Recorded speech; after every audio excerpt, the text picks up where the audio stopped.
కాలక్షేపం బఠానీలు ఇవాళ టైటిల్ ఏంటంటే సగం చాలు.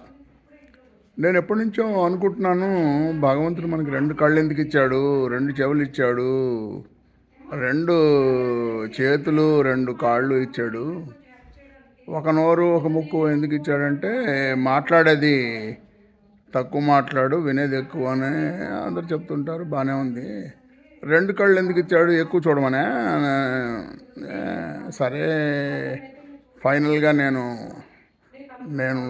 అనుకున్నది ఏంటంటే, మనకు అవసరం ఒకటైతే రెండు ఇచ్చాడు, ఎందుకైనా మంచిది, ఒకటి పోయినా ఇంకోటి ఉంటుంది అని అనిపించింది నాకు. సో ఆ విషయంతో పోల్చుకుంటే మనకి మన జీతాలు కానీ మన డబ్బులు కానీ మనకి డబ్బులు కూడా ఉన్నది వాటిలో సగమే సరిపోతాయేమో, మనం ఎక్కువ ఖర్చు పెట్టుకుంటున్నామో అనిపిస్తుంది. మరి నా జీవితంలో నేను ఎప్పుడూ 100 రూపాయలు సంపాదిస్తే 120 ఖర్చు పెట్టాను, కానీ 50 ఖర్చు పెట్టలేదు.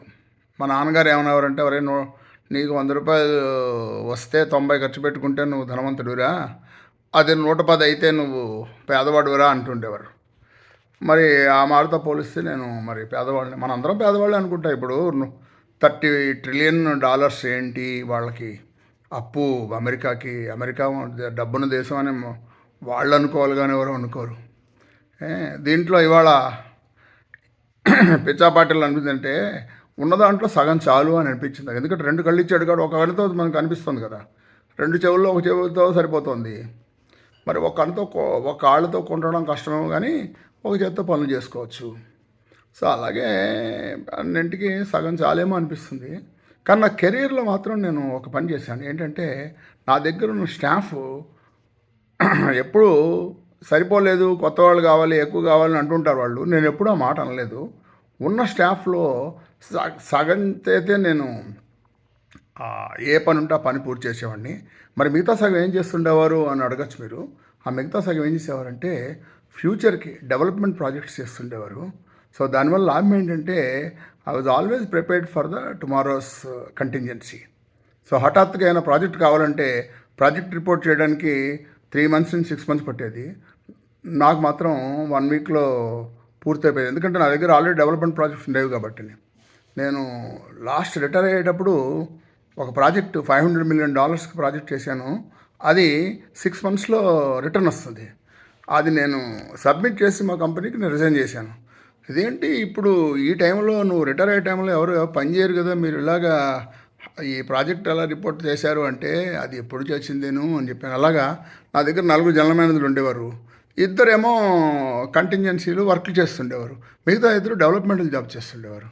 అలాగా నేనేమంటానంటే, మన దగ్గర ఉన్న డబ్బుల్లో కూడా సగం చాలు.